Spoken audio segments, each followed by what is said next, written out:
누가복음 23장 34절입니다. 누가복음 23장 34절 말씀입니다.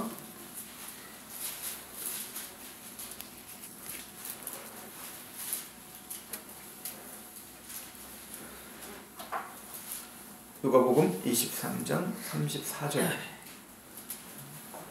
우리 한 목소리로 함께 봉독하도록 하겠습니다. 시작. 이에 예수께서 이르시되 아버지 저들을 사하여 주옵소서 자기들이 하는 것을 알지 못함이니이다 하시더라. 그들이 그의 옷을 나눠 제비 뽑을세. 아멘. 우리가 보통 가상 7원이라고 이야기를 하지요.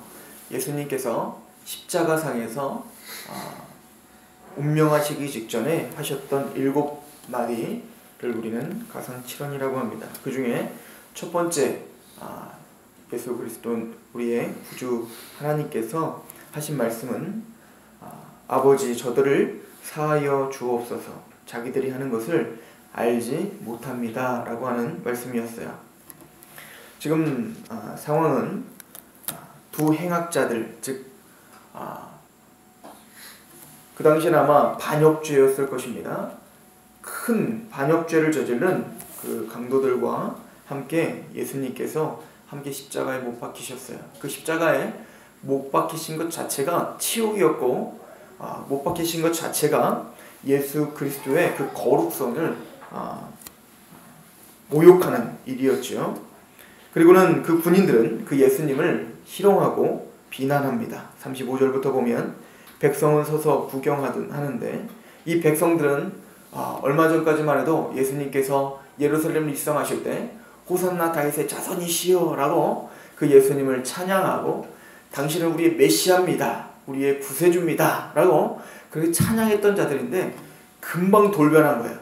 예수님께서 힘없는 십자가상에 올라가시니 이들은 그 군중들의 무리에 다시 휩싸여 그는 저주받을 사람이라고 그는 죄인이라고 금방 돌변해서 그 예수님을 십자가에 못 박으라 라고 소리 지르는 것입니다.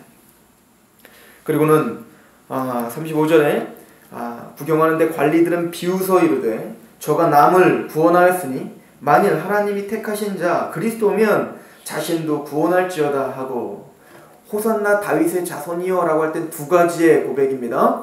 첫 번째는 당신은 우리의 왕이십니다. 다윗과 같은 왕이십니다. 두 번째는 다윗과 같이 기름 부음 받은 우리의 메시아이십니다 라고 하는 것인데 첫 번째는 당신은 우리의 메시아가 아닙니다. 그리고 희롱하는 거죠. 당신이 메시아라고? 당신이 구원자라고? 자기 스스로도 구원하지 못하면서 무슨 구원자라는 거냐? 라고 그 예수님을 희롱하죠. 38절에 그의 위에 있는 유대인의 왕이라 쓴 패가 있더라 라고 이야기를 하죠. 즉 37절에 보면 이르되 내가 만일 유대인의 왕이면 내가 너를 구원하라. 당신의 유대인의 왕이냐? 네가 만약에 유대인의 왕이라면 너 자신을 구원해봐라. 이 이스라엘 백성들에게 마음에는 로마 정권을 굴복시킬 메시아, 로마 정권을 굴복시킬 왕을 기대했단 말이에요. 그들의 사고체계는 그것밖에 생각할 수가 없었어요. 그런데 그 로마 정권을 무너뜨리는커녕 그 로마 정권에 의해 아무 힘없이 지금 무너지고 있고 아무 힘없이 십자가에 달리고 있는 그 모습을 보면서 사람들은 예수님을 희롱했던 것입니다. 꼭 이 모습과 같습니다. 우리가 기분 좋고 또 우리가 잘 될 때, 즉 예수님을 믿어서 우리가 뭔가 복을 받을 땐 야, 역시 예수님은 대단하십니다. 예수님 당신은 하나님이십니다.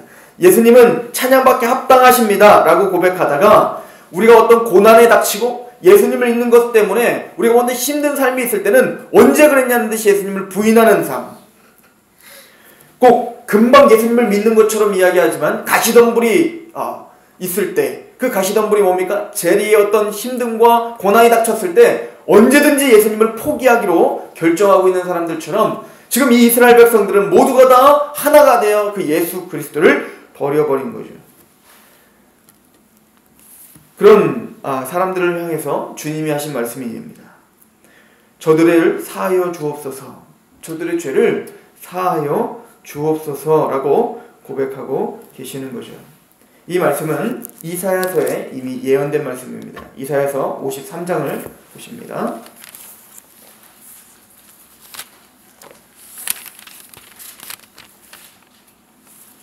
이사야서 53장 7절부터 봅니다. 구약성경 1033페이지에 있습니다. 그가 곤욕을 당하여 괴로울 때에도 그의 입을 열지 아니하였으며 마치 도수장으로 끌려가는 어린 양과 털 깎는 자 앞에서 잠잠한 양같이 그의 입을 열지 아니하였도다. 그는 곤욕과 신문을 당하고 끌려갔으나 그 세대 중에 누가 생각하기를 그가 살아있는 자들의 땅에서 끊어짐은 마땅히 형벌을 받을 내 백성의 허물 때문이라 하였으리요. 그는 강포를 행하지 아니하였고 그의 입에 거짓이 없었으나 그의 무덤이 악인들과 함께 있었으며 그가 죽은 후에 부자와 함께 있었도다.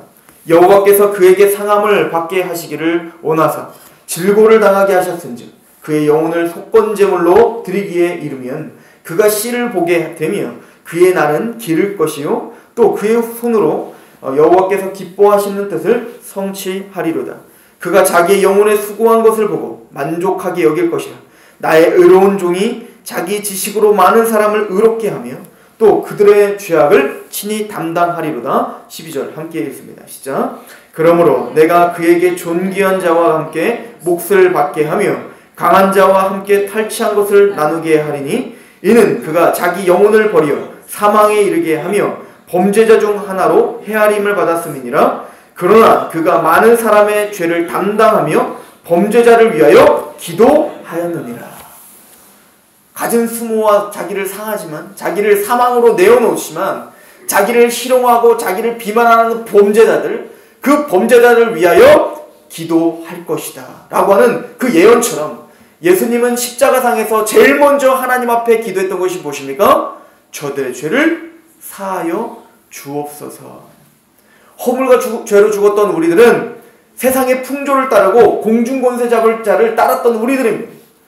또 이 세상 신이 믿지 아니하는 우리들의 마음을 혼미케 하여 하나님을 대적하고 하나님을 희롱했던 자입니다. 그랬던 우리가 하나님을 찬양하게 됐어요. 그 이유는 뭡니까? 예수님이 바로 우리의 죄를 사하여 달라라고 하는 이 고백 때문에 우리의 모든 죄가 사해진 거예요.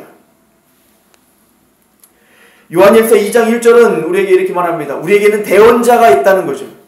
하나님과 우리 사이에 대언자가 있으니 곧 예수 그리스도라. 우리의 죄를 담당하셔 하나님 앞에 아버지, 내가 이 모든 죄인들의 죄를 내가 담당했습니다. 내가 이 사람의 죄를 담당했으니 이 죄를 사하여 주세요 라고 우리를 위한 변호자가 있고 우리를 위한 대언자가 있는데 바로 그 고백이 오늘 이 고백이라는 겁니다.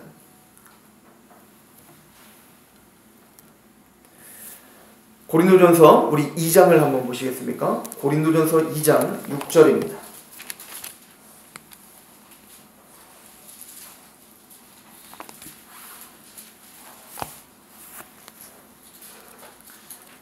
신약성이 265페이지입니다. 고린도전서 2장 6절. 그러나 우리가 온전한 자들 중에서는 지혜를 말하노니 이는 이 세상의 지혜가 아니요 또 이 세상에서 없어질 통치자들의 지혜도 아니요 오직 은밀한 가운데 있는 하나님의 지혜를 말하는 것으로서 곧 감춰졌던 것인데 하나님이 우리의 영광을 위하여 만세전에 미리 정하신 것이라. 이 지혜는 이 세대의 통치자들이 한 사람도 알지 못하였나니 만일 알았더라면 영광의 주를 십자가에 못 박지 아니하였으리라. 기록된 바 하나님이 자기를 사랑하는 자들을 위하여 예비하신 모든 것은 눈으로 보지 못하고 귀로 듣지 못하고 사람의 마음으로 생각하지도 못하였다 함과 같으니라.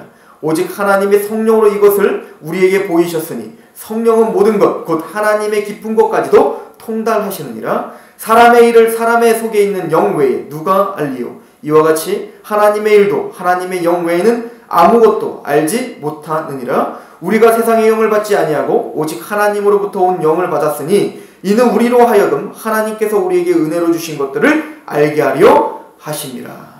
아멘. 8절에 다시 한번 읽어봅니다. 시작. 이 지혜는 이 세대의 통치자들이 한 사람도 알지 못하였나니 만일 알았더라면 영광의 주를 십자가에 못 박지 아니하였으리라. 우리가 예수님 시대에 살았으면 우리도 동일하게 십자가의 예수님을 못 박았다는 거예요. 우리도 십자가에 못 박은 자들인 거예요. 왜일까요? 우리는 무지합니다. 우리는 그 하나님의 은혜를 알지 못하는 사람들이라는 거죠. 성령님이 우리에게 오시지 않으면 우리는 그 예수님의 십자가를 이해할 수도 알 수도 없습니다. 그래서 예수님은 요한복음 14장, 15장, 16장에 그 성령님을 우리에게 약속하신 거예요. 성령님이 올 것이다.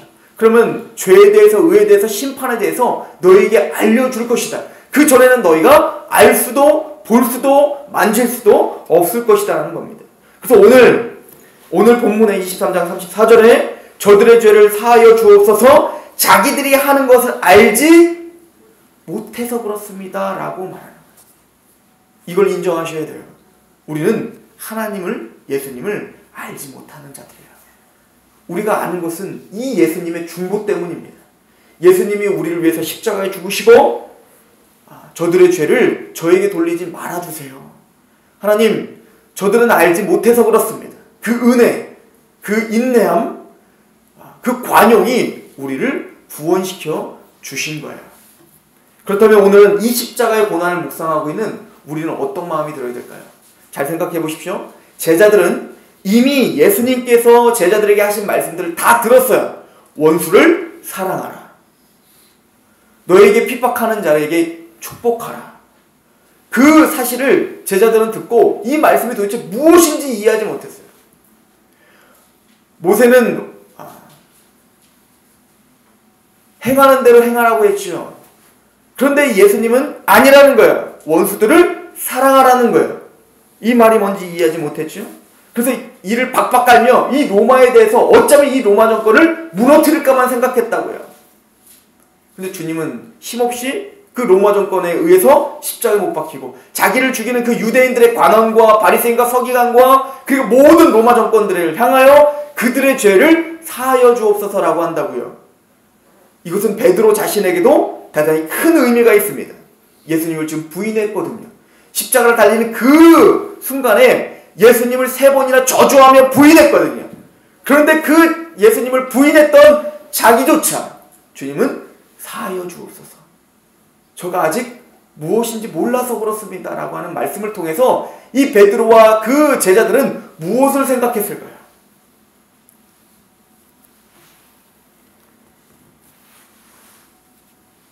스데반을 생각해 보십시오. 그 예수님의 그 말씀을 생각하고 십자가의 죽음으로 자기가 죄사함을 받고 눈을 떠 하나님의 은혜를 알게 된, 성령님을 받아 그 은혜를 알게 된 그 스데반은 예수님처럼 살았어요. 자기에게 돌을 던지고 자기에 죽이려고 하는 그들을 향하여 저들의 죄를 사하여 주옵소서라고 했다는 거죠. 저는 오늘 가상칠언의 첫 번째 말씀을 통하여 십자가를 사는 오늘 우리가 누구를 용서하실 것인지 결정하십시오. 또 그를 위해서 어떻게 기도해야 될지를 오늘 결정하십시오. 예수님의 십자가를 산다는 것은 그분을 관용으로 또 사랑으로 자비로 바라보고 그들의 죄를 용서해 주시고 그들이 알지 못해서 그렇습니다. 성령님으로 깨닫게 하여 주옵소서라고 하는 용서가 우리에게 수반되는 것이 십자가의 삶입니다. 구원받은 성도들은 하나님의 뜻 앞에 그렇게 자비를 베푸는 사람들입니다. 여러분들의 표정과 그 입술의 고백들이, 자비의 고백들이 오늘 하루 넘쳐나는 하루가 되시고 승리하는 하루가 되시길 소망합니다. 기도하겠습니다. 아버지 하나님, 말할 수 없는 죄로 또 말할 수 없는 죄악들로 하나님 아버지를 대적하고 십자가에 달리신 예수 그리스도를 모욕했던 우리들입니다. 이 죄악에서 누가 자유함이 있겠습니까?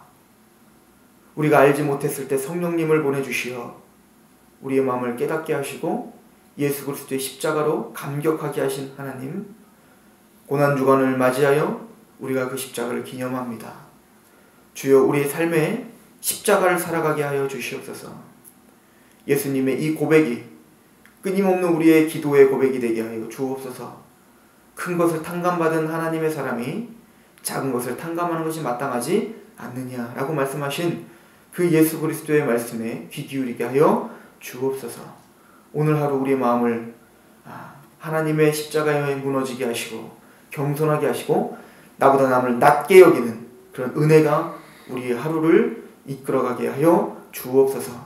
그러게 역사하실 하나님을 기대하며 예수 그리스도의 이름으로 감사하며 기도하옵나이다.